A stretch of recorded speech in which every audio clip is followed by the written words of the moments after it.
Hello and welcome to Social Media for Humans, the podcast that empowers you to do social differently. Your host, Alexis Bushnell, and her guests discuss their experience of social media as business owners, users, and ultimately humans, with insights and advice to help you find an effective and ethical strategy that works for you. Grab yourself a drink and join the conversation. Hello. I am here with wonderful Ellie. Do introduce yourself. Tell us who you are, what you do. Hello, my name is Ellie Highwood. I am the proud owner of two professional hats. So I am a diversity and inclusion consultant working with organisations to help make the world a fairer place. And I also coach academics and researchers. And my pronouns are she and her. Very good. I see, to me, they sound like very different jobs. So I guess my first question is, are they very different jobs? And why, do they combine in any way? Or are you very sort of separated about them? Yeah, that's a really interesting question. So to understand how they link together, we kind of have to think about what I was doing before I was doing those two jobs. So I spent 26 years as an academic, as a climate change scientist. And during that time, I was coaching, mentoring, teaching, doing research, and eventually got a little bit bored. So I went and did a role at the same university, heading up the diversity and inclusion strategy and actions. And that came out of having been a minority, in a sense that I studied physics at A level, and there's not many girls who do that, and I did physics at degree. So I was used to talking about women in science all the time. So there was a theme between that and between my coaching activity. And then when I moved into diversity and inclusion more broadly, a lot of it is about coaching conversations, about influencing, about supporting staff who maybe have faced particular barriers because of their social identities, or actually supporting staff who want to work to make the organisation a more inclusive place, but aren't quite sure how to do it. So there is commonality there in that it's supporting people to grow and to make the world a fairer place. Practically, how it works at the moment is that they are two separate things. So my coaching clients are academics and researchers, and they are quite separate from the organisations that I tend to work with on the diversity and inclusion side. So I split my head to do that. It also means two lots of social media, two lots of business organisation. It does not sound, when I talk about it, as the most sensible, straightforward way of doing things, but hey ho. It's working for you at the moment. That's what matters. I want to start then with the sort of diversity and inclusion side of things, because I am also very passionate about diversity, inclusion, accessibility on social media. But I'm also very aware that social media is not the optimum place to be having discussions about complex subjects like diversity and inclusion. And it's also often not the best way to gauge where someone actually stands. Because I do think there is, when you bring in social media, there is a degree of like peacocking and, you know, this is my public stance because I know people will support me for that, or because I know it's a hot take. And I think that makes it very difficult to have meaningful discussions with people because people are watching. So I guess first I want to know, what do you think there is a part for social media to play in having those conversations? Yes, is the short answer. I think different bits of social media have different roles to play there. So one of the interesting things that I do is that most of my coaching clients are over on Twitter. And I tend to focus most of my engagement on Twitter on that side and not on the diversity and inclusion side. So there's a bit that I will engage with other people, but I don't tend to post on Twitter about diversity and inclusion because I think that platform, although it's great for many things, is not my favorite place to engage around diversity and inclusion. And I think there you get some of the worst examples of what's going on. On LinkedIn, I think, which is my other main social media platform, because that's where the HR professionals are that I need to talk to. That's where there's a lot of diversity and inclusion folks to learn from. I think there is absolutely a role there if you look at and follow individuals. And I have learned so much from following people who I would never have met in real life on LinkedIn, who are leading initiatives, who have lived experience of racism, for example, which I'm privileged not to have. I've learned so much from LinkedIn and met so many genuine people that I do think there is a real place there. One of the things I talk to my clients about is expanding your horizons.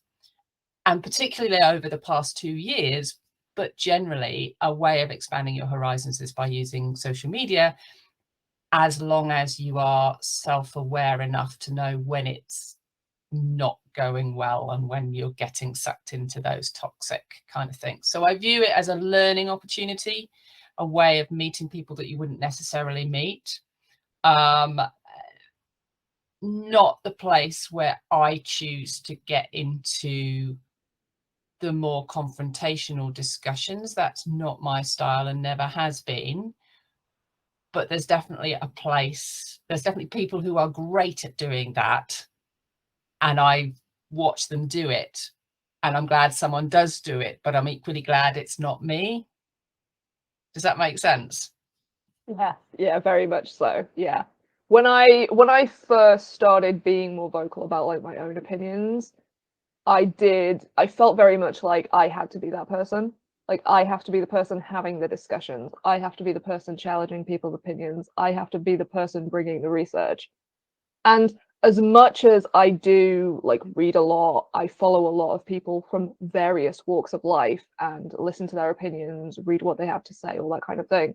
So I do feel like I have some backing that I can send links to people and information and have you read this, have you seen that?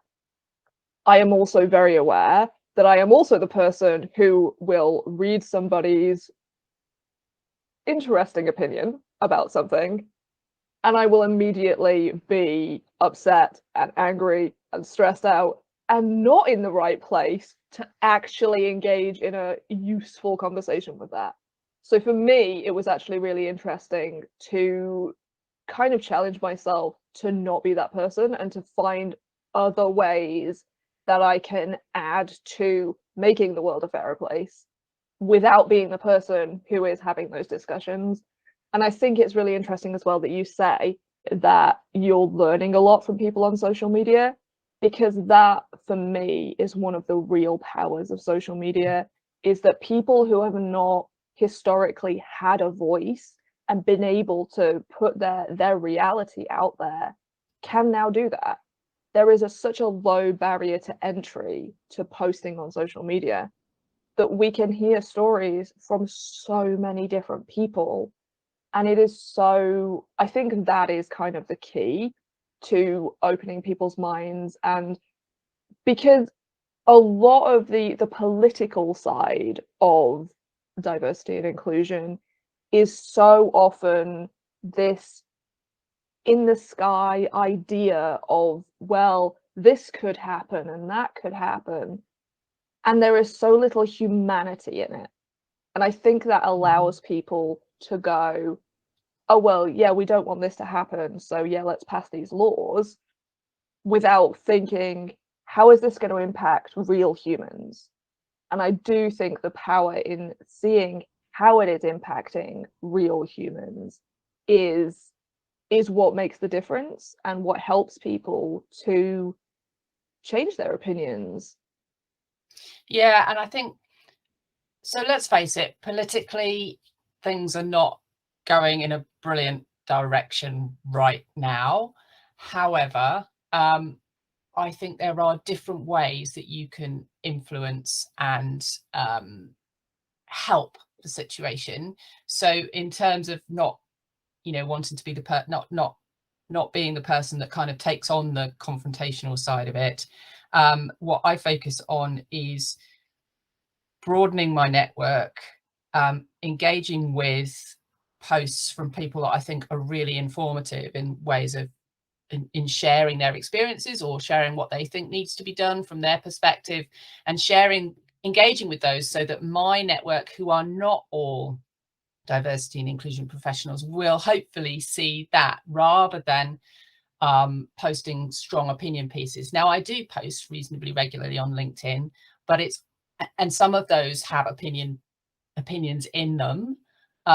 They tend to do quite well, actually, but that's a different story. I don't post those routinely. I post helpful things, meaningful actions, because I think not only is it important to remember the humans that are involved, but it's also important to take meaningful action rather than performative action. So the biggest example of that was the social media, the black squares that were shown on social media after the murder of George Floyd. And I think it's been interesting to watch all the organizations that put black squares up, and now nearly 2 years later, what have they actually done about changing attitudes around systemic racism, about racist behaviors? And lots of people are looking at that and holding organizations to account, which is brilliant. But that's the clearest example I've seen of kind of that difference there. So I think that aspect of social media, that performative aspect of support for diversity and inclusion, is tricky. I have a love-hate relationship with awareness days. I think awareness days for particular things are great in raising awareness, but they're not great if that's the only thing you do around whatever the issue is that's being talked about at the time. So whether it's International Women's Day, Black History Month, Trans Day of Visibility, all of those kinds of things. If it's the only thing you do, you maybe want to think about you're having a meaningful strategy. Yeah, I do agree. And I think on the sort of black square thing, it was interesting to see there was quite a lot of pushback. Yeah. And it was the first time I had noticed there being pushback against that kind of performative thing of, well, we care about Black lives, but posting a black square is it. That's how much we care. And that kind of intensified, I think, it was clearly demonstrated during International Women's Day this year. I was just going to mention Twitter, that. Yeah. Because the Gender Pay Gap app, I think is the account, was retweeting all of the posts from companies with attaching the pay gap difference in their companies. Oh, it was brilliant. I was just living for it. Absolutely brilliant use of social media, and in this case on Twitter, and it was superb. So all these organizations posting about celebrating International Women's Day immediately got retweeted with the gender pay gap at this organization is X%. And I just thought that was genius. I wish I was A, clever enough to think of it, and B, techie enough to actually do it. But that was a brilliant way to use social media. Yeah. And it got out of social media into mainstream other media as well. So it made that transition because of raising awareness. Yeah. And I think that was a really nice way to do it as well, because it very clearly called people out. Yeah. But it also allowed everybody else to make their own decisions about it. It wasn't directly tweeting people or saying, you're an awful business. It was just like, great, you're saying this. Here are the facts. There was no, what are you going to do about it? There was no judgment in that sense. It was just like, the facts don't maybe back this up.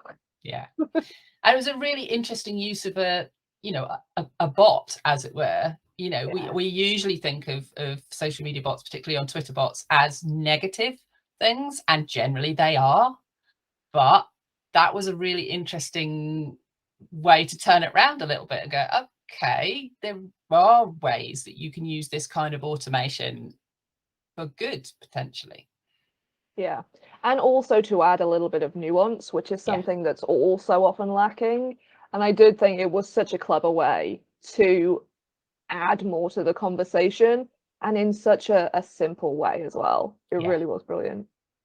Yeah, I think in the future we'll probably see that as, you know, in a number of kind of highlights, as this is how you do, you know, what you can do in this area. I think we'll see it as a good practice example for a long time. Yeah, definitely. I want to come back to what you were saying about how you post on LinkedIn and you avoid posting too many opinion pieces and things, because there is a line, I think, between talking over people and using your privilege. Mm-hmm. And I'm interested to know how you navigate that. Oh, I wish I had a compass and a map for a start. It is one of the things that I struggle with.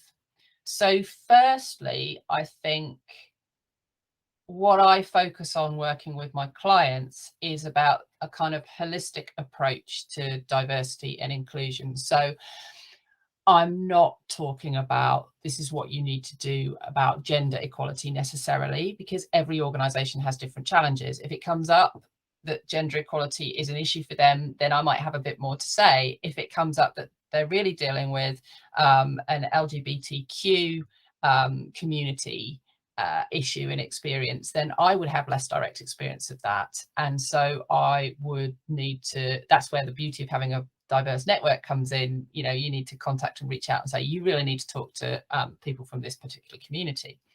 The place where over the past 2 years it has been quite challenging is around race and ethnicity work. And there are discussions around who should be leading that work amongst diversity and inclusion professionals. I am white, and in fact, 80% of diversity and inclusion professionals, I'm still not used to calling myself that because I never have been one in terms of, I don't come from an HR background. 80% of D&I professionals in the UK and the USA are white female, which is not very diverse, which is particularly ironic and something that we should be very aware of. And so what I tend to do is step away from issues that are particularly related to communities or lived experiences that I don't have, and so I wouldn't directly share an opinion, but I would engage with posts from people who know better than I do and amplify those posts. And that's one thing that allies can do if you're an ally and you don't share a particular characteristic with someone, but you want to help address the systemic barriers to a particular group. One of the things you can do is amplify. That doesn't mean talk over. It doesn't mean paraphrase. It doesn't mean, for want of a better word, apologies, mansplaining. It means, amplifying their voice. And I think that's what I try to do, but it is a difficult line to walk sometimes. Yeah, I think for me, it comes down a lot to knowing your audience. Yeah. Because I think there are people who, primarily white people, who don't want to listen to people of color or people with different identities to them. And this, when I read some statistics a while ago now about how most men, cis men, only listen to and enjoy media from other cis men. That is the bulk of what they listen to, what they watch, who they follow. And I find that complicates things when it comes to using privilege versus talking over. Yeah. Because there are people who, if I shared a post from a queer Black woman, wouldn't listen. They would scroll on. They would maybe even post their own differing opinion. Yeah. Because they don't value that person's identity, opinions, education, experience, etc. Even if it's not a conscious thing. And so I think a lot of it does depend on knowing and understanding who you are talking to.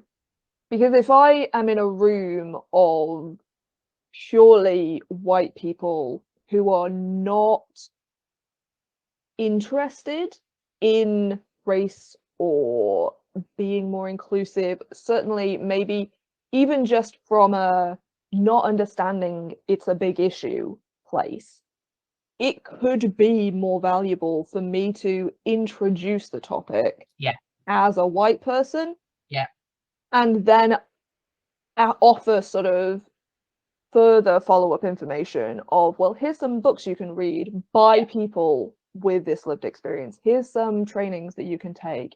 Here's some people you can follow, that kind of thing. Yeah. And I think it can be really difficult to judge, does this count as talking over somebody?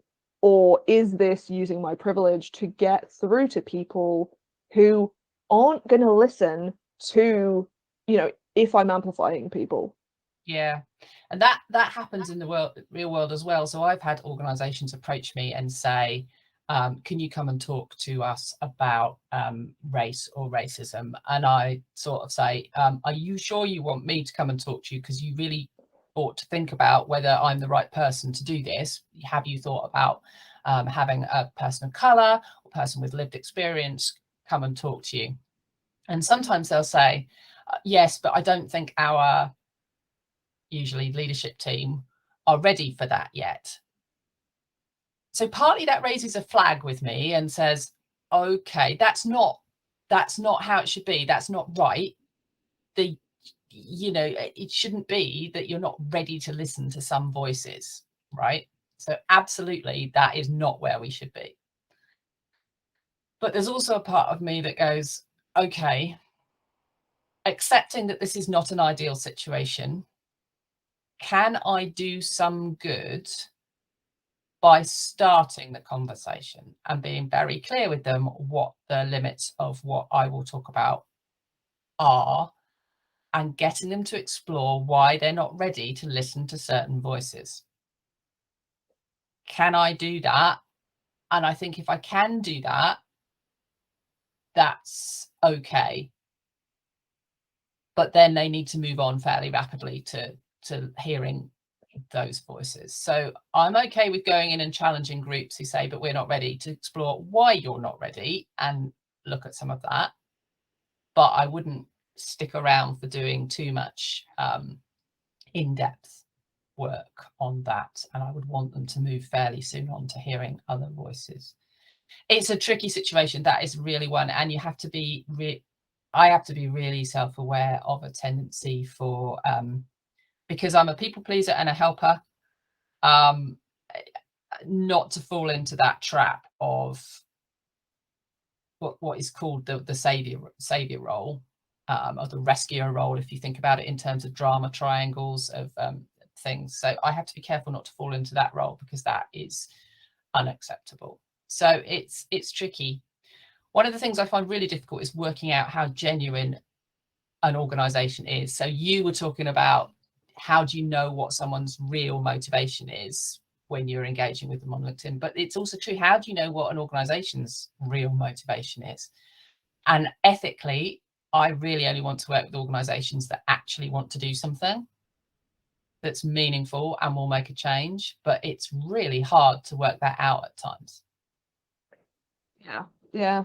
And I think that's true, especially true as well on social media, because I've had discussions with friends I have some friends from various different backgrounds who just, if somebody posts their opinion, will just go in and assume negative intent, because they have seen so many posts that they have given the benefit of the doubt to that have turned out to just be hate speech, an excuse for veiled hate speech.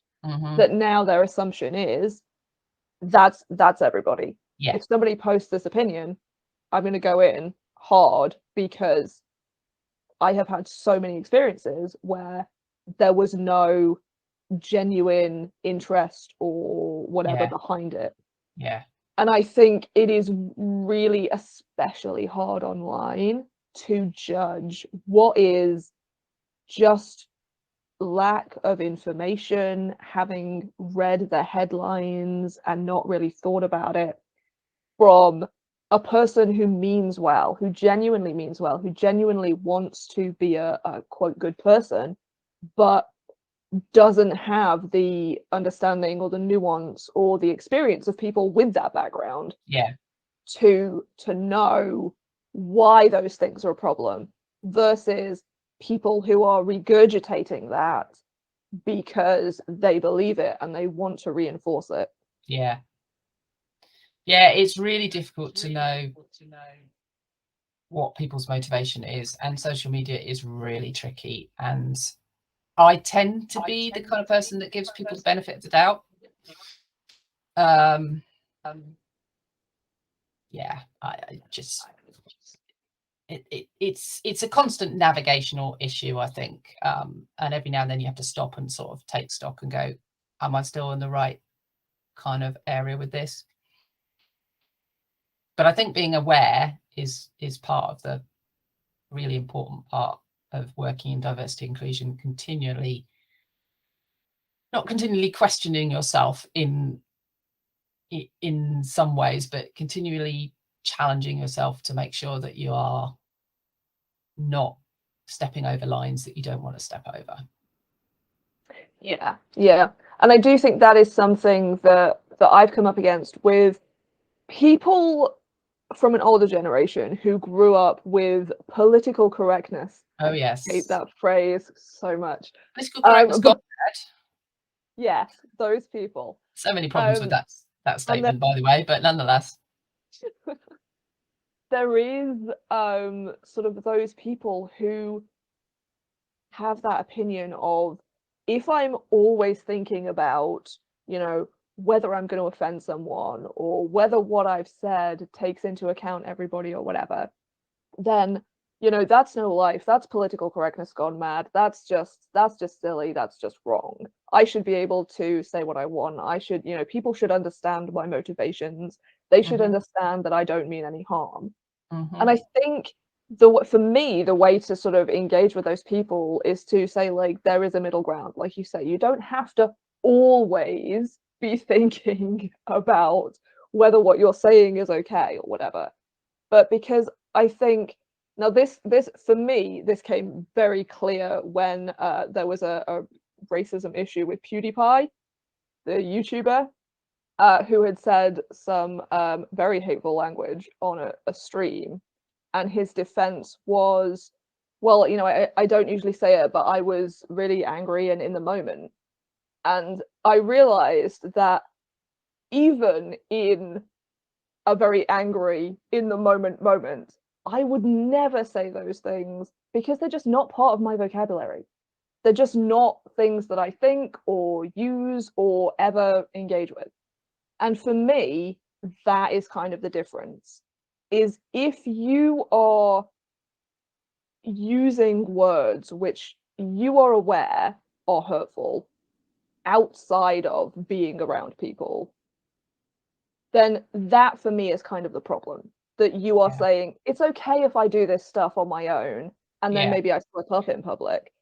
Because all it is, it's a public image of, I care about people, or I'm polite, or I'm politically correct, versus an internal, I want to be a better person, I want to be inclusive, and so I am going to work to remove certain words from my vocabulary and replace them with other things, or I'm going to work to see people as whole human beings, as valuable human beings, because that is going to naturally shift how I then talk about them and interact with them and view their content and what they're doing. Yeah, I mean, when I worked in academia, there was a constant kind of freedom of speech versus hate speech type of debate. And, we spent a lot of time sitting on the fence, according to some people, or walking the line between various different issues. And it is possible to walk the line, And sitting on the fence doesn't have to be negative, but it does have that view sometimes.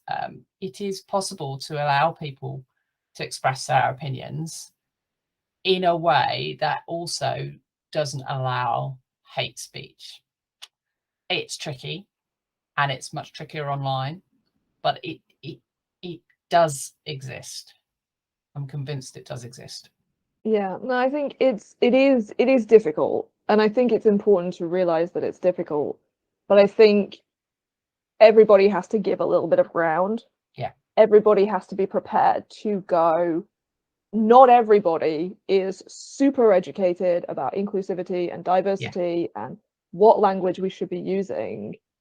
And also, maybe I am using language that is outdated, that is hurtful, and maybe I should be a little bit open to listening to what people have to say about it. And for me, that's kind of what makes the difference, is people saying, I'm not perfect, other people are not perfect. Let's find some middle ground and speak to each other and see if we can move forward in some way. Because I've had discussions with one friend in particular who is really a genuinely lovely human being. Their child is non-binary, and they mean well, genuinely. They want to support trans people, non-binary people, but they just do not understand the terminology, the science even. And a lot of it is because they're from an older generation and they were raised being taught that there are two genders, that biology is it, that this is how sexes work, and stuff like that. And some of it is that they are not exposed to the community that I'm exposed to. I know a lot of varying flavors of queer people. I am a queer person. So we have very different experiences of what is being talked about around trans people. Yeah. And so it can be really difficult to have that conversation, and for me to go, okay, he's saying this because he has read these headlines, because he follows these news people, because he doesn't have that much experience of trans people. Whereas I have a lot of trans friends, and I follow a lot of trans people online, and I make a point to learn about what is going on. And I need to allow him to make these mistakes and say, this is what I don't understand, in a way that is kind of hurtful to the trans community, so that I can then go, okay, here's why that's a problem. Here's some information that can help you to sort of shift your view about that. Here's the actual science behind this. And it can be really hard to have those discussions and to allow that speech, if you like, when you are so deep in like, but that's a really hurtful thing to say. Why are you saying that? How do you not know that this is not okay? But people don't know. A lot of people don't know. And I do think we need to have some sort of compassion for that, so that we can have those conversations that aren't just, how dare you say that? You are an awful person. Yeah. So fear of saying the wrong thing, fear of offending, fear of, and when I say saying the wrong thing, who knows who's defining the wrong thing for that individual? It could be them, it could be their peer group, it could be society. But anyway, fear of saying the wrong thing, fear of offending people, fear of getting into a discussion that rapidly goes to a level that they feel very either uncomfortable or unqualified to discuss. Those are one of the biggest reasons that people don't talk about diversity and inclusion issues, and a big reason why organizations have, until fairly recently, been very nervous about going into this area. Conversations are never going to be easy around this subject, and we have to recognize that people with certain lived experience aren't going to want to be in those conversations a lot of the time. It's not great to relive negative experiences that you've had. It's not great to even be having to think about the negative views, the hate, the wrong information that's out there, and having to repeat over and over.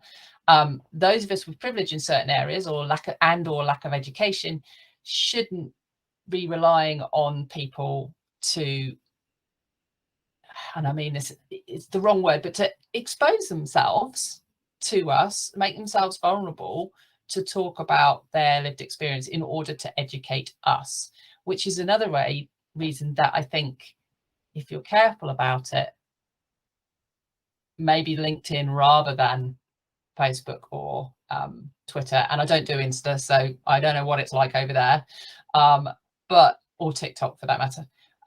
Maybe if you treat it as a place to learn, then it's a valuable thing to do, because you can learn without having to, at least initially, without having to put people in that very vulnerable situation. I do think there's a lack of education. I think it's fascinating. So I have teenage sons, and you just have to listen to the way they talk about gender, in particular, around non-binary, around trans. These are not things that I had any concept of when I was their age, and things have changed so much for the better. Yes, there's negative stuff on social media, but there's also positive stuff.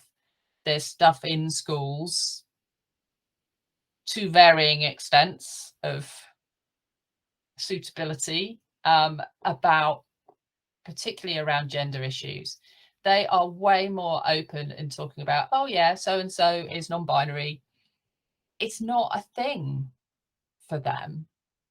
So I kind of have hope for the future that there will be kind of more and more conversations happening, as long as the older generations, in the nicest possible way, get out of the way sometimes and stop trying to reimpose their experience and their views on everybody else. And I'm not anti, but there's good and bad, ways of doing this at all ages and stages, and all identities. But I do think there is a difference, particularly with gender and trans issues, in how the younger generation view it, talk about it, sort of normalize it, compared to older generations. So it'll be fascinating to watch what happens as they grow up, essentially, and experience different systems that will have different barriers and different perspectives. It's a fascinating psychological experiment. Yeah, you are right. And it is interesting to see, because I think a lot of the older generation, the opinions that they have, for me, it looks like they come a lot from fear. Yes. It's a lot. They've seen, like I said, they've seen the headlines, they've seen fear-mongering posts. And because, like, I hadn't thought about gender until I was kind of realizing that I was queer. I hadn't thought about gender. I had some really transphobic views back in the day. And when as much as I stopped having those views before I thought deeply about gender, because I got to know some trans people. And turns out they're just nice, normal human beings like everybody else. When I started thinking about, like, my own sexuality, and I was sort of cycling through words for sexuality, and I was like, well, how can I say that I'm into women if I don't know, like, how I'm defining woman? Yeah. And when I thought about it, and I was like, okay, well, what makes me a woman? And I was like, okay, well, what if I've been through menopause? What if I have a hysterectomy? What if I am born without ovaries or a uterus or whatever? Am I still a woman? And I was like, well, yeah, because I feel like a woman. I just know I'm a woman. And that was the only thing I could come up with that defined my own womanhood. And I'm a cis woman. So yeah, that was the moment it really dawned on me that, like, wow, gender is nonsense. And it's like, if the only thing that I can realistically list that makes me a woman and that would remain true regardless of anything that I could go through or have gone through or whatever is that I just feel like a woman, then surely that is all we can ask of anybody that is any gender. Is like, if you just know what gender you are, you just know. And I think it can be really scary to do that work, because there is some degree of, well, what if I think about my gender and I realize that I'm not my gender, or I realize that things that I have previously considered to be how I define my gender, actually that might impact my own view of myself if something happened, if I was in an accident, that something happened and changed how my body is or something. And I think it can be really terrifying to have those thoughts, because it's not then just about gender as a concept. It's about your identity as a human and how you have interacted with the world and the relationship you have with your own body. And so, as much as I think it is, I would rather people were much more open-minded and approached the issue of especially gender with compassion and thinking like, well, maybe I could be wrong about this. Maybe I don't know everything, or I haven't been taught everything. I do also think we need to have the compassion for those people who are wrestling with fear of what it means if they allow themselves to think about gender. Yeah. And I think gender is a really good example, but I also think that this is where so people generally don't think about their identity, right? So as soon as you start thinking deeply about identity, that can throw all sorts of things up. So, and when I say people don't think about their identity, that's a very privileged statement. And what I mean by that is that people who are in the privileged groups, so have an advantage in certain situations through nothing that they have done themselves, but just because of history and because of how the system's been built, they don't ever have necessarily had to think about what their identity means. So you saw that in a documentary that was done on Channel 4 a while ago about the school that tried to end racism, and they asked the sort of 12-year-olds, and they asked the white children to talk about their identity in terms of race and ethnicity, and you had a room full of silent kind of, we've never had to think about this. And then they asked the black children and children from Asian ethnicities to talk about their identity, and they were having fun and sharing stories and all this, that and the other, and it was very stark. So when I say you don't think about your identity, if you are in a position of privilege in that area, you don't think about your identity. So I do an exercise on some of the development workshops I do where I get people to think about what part of we talk about social identities. So a bit broader than the UK protected characteristics, but including gender, including race, including education background. And we ask them to think about what part of their identity they're most aware of on a daily basis and things like that. And it's a really hard exercise for people similar to me who would be right at the middle of the power and privilege wheel. So being cis, heterosexual, white, educated to degree level. It's a really hard thing to do. And I think people get scared when they have to start thinking about their identity in those terms. And I don't like putting labels on people, but the fact is that we do it as humans. And because of the way the system works, society works, and barriers are there are groups of people who have similar identities who have faced particular barriers. So it can be useful. But I think that fear of, once you start asking yourself those questions, where are you going to end up? And it's not just about gender, it could be about race. And I was working with someone who was a woman from South Asia, and but British, but with South Asian heritage. And she said, well, we were brought up to not think about our color, because we were brought up to, it's that everybody was the same. And following, Black Lives Matter, she said, I've really had to evaluate what all that means for me as a woman of color. I've kind of almost had to re-recognize that part of her identity.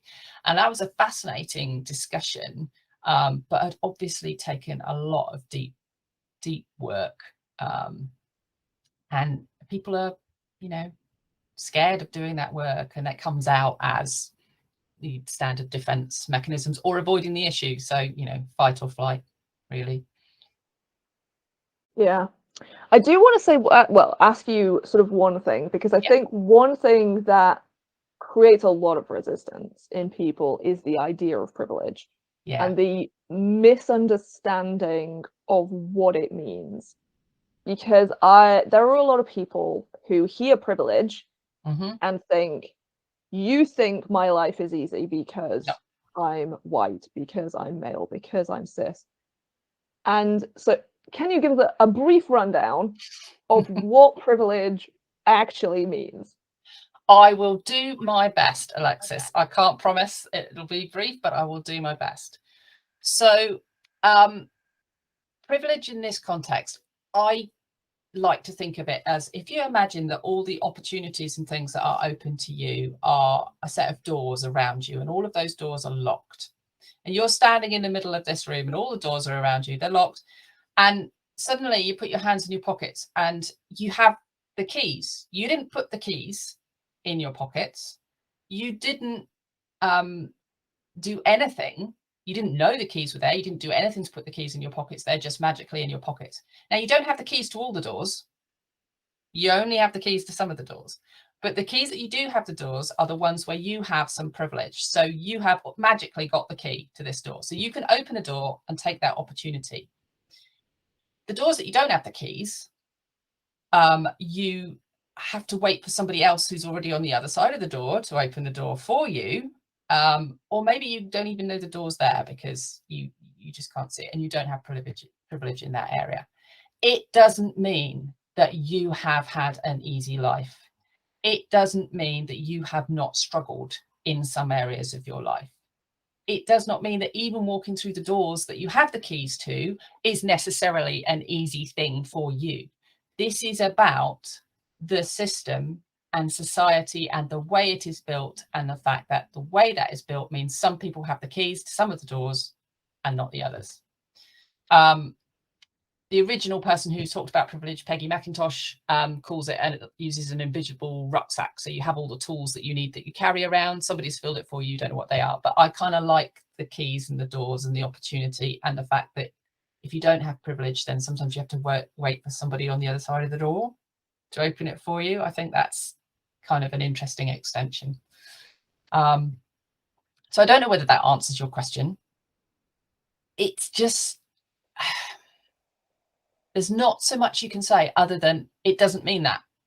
That's not what it means. You can have had struggles, you can still be struggling. You can struggle in most aspects of your life. But if you have privilege in one small area, it means that you are not facing barriers that other groups are in that area. That's about it, really. Yeah, no, I think that explains it really well. And I think to add to that, I think also it doesn't mean that you're a bad person, and it doesn't mean that you have to feel guilty about that stuff. It's not about you. It just means that, it just means this is the reality of the situation, and that's it. Yeah, and so for example, in the area of race, I'm white, so I would be privileged in that context. I have to be aware, though I was never taught it at school, but I now have to be aware of the way that systems have been built to advantage in Northern Hemisphere anyway, to advantage white, in fact globally, to advantage the white community. Does that mean I was individually responsible for any of those actions? No. But I think it means that I do have to be aware of the fact that that's how it is. and that's not equitable and responsible for my actions going forward. Yeah. And I want to ask you one more thing before we finish up, and that is, all the people who say, I don't care about race, like how people's race, people's gender, people's identity generally, like it doesn't impact how I interact with them. Right. I treat everybody the same, so that's it. I'm doing my bit. Because I don't treat anybody differently. What would you say to those people? So, firstly, I often hear that as I don't see colour or I don't see gender. So to those people, I would say, I absolutely guarantee you that you do see it. What you mean when you say that is, I don't think I treat anybody differently because of their gender or the colour of their skin. Now, we have things called conscious biases and prejudices, which we know about, and unconscious biases, which we don't know about. And you may be making decisions or treating people on the basis of an unconscious bias, which we all have, which come from social interactions, culture, education. Our brain processes things unconsciously. We shouldn't feel guilty about that, but we should be aware that it could happen. So we don't ever know really that we're strictly treating people the same unless we really are. I would also say, if you say to someone, I don't see gender, I don't see race, if for somebody that is a really strong part of their identity, what you're saying is, I don't see you. And that is not a good way to interact with people. So I think I know where it comes from. And I was probably taught to think that way and to say those things as well. But if you can really truly say you don't treat people any different, that's great. But you just have to be aware that there are things going on in your brain that you might not know about that means you might do. And how someone might feel if you say, I don't see you. Those words are very particular. So it's not quite the same as saying, I don't treat anyone differently. But you need to be really careful about the language there, because that is important at that point. Yeah, that's interesting. And I think when I saw a tweet from I saw a situation from was it Natalie Wynn or was it Abigail Thorne? Oh no, I don't know which YouTuber it was. One of them tweeted that it bothered them that when they went to sort of women's spaces, they're both trans women for people who aren't aware. When they went to women's groups, women's spaces, there was always an effort when they attended to ask people's pronouns. And they were very aware, because they had friends who were cis women who went, that they didn't do it when they knew everybody in the group, or they thought everybody in the group was a cis woman. And so the act of what we think of as being an inclusive act of asking for people's pronouns, asking for people to introduce themselves with pronouns, the fact that it only happened when they were conscious that there were people there who were not cis, made them feel just really icky and, different. Yeah. And I think that's one way that it can come out, when we think, oh, well, I don't treat anybody differently. When I know there's a trans person there, I always ask for pronouns. Yeah. But that is treating people differently. Yes. It's about, if you're treating everybody the same, you're always asking people's pronouns. You're always introducing yourself with yours. You're always doing the same things. You're not making these special exceptions because you are consciously aware that somebody from that group is here. And on a similar note, if you are always making sure that there is a ramp to places, you are always putting captioning and maybe sign language, but you are always catering for the possibility that somebody might have different needs around their mobility or around accessing an event. You don't just do it because someone ticks a box on the form when they register that says, yes, I need this. You do it anyway. That's what being proactively inclusive means, is you learn about what would be helpful for particular groups, and then you do it every single time, regardless of whether you know that there are people from that group in the room, because there may well be and you just don't know. So yeah, I think that's a really interesting point to raise.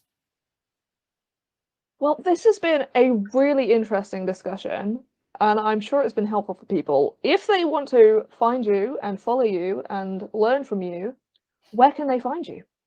So the best place to find me around diversity and inclusion is on LinkedIn. So Ellie Highwood on LinkedIn. I am also on Twitter under that name, but as I say, that's mostly not diversity and inclusion related. And I do have a Facebook page called Send Them Soaring, which is my coaching business. If there are any academics and researchers out there who want some help in that way. So yeah, that's where people can find me. Very good. I will put all the links in the show notes so people can just click them and come and find you. Cool. Thank you so much for being here. This has been wonderful. Lovely to talk to you as always, but we don't often get a chance to talk about the diversity and inclusion side, so that's been really good. Thank you for having me. If you want more regular reminders to find your own way to use social media, follow Alexis on your social platform of choice. All the links will be in the show notes. Until next time, be a human.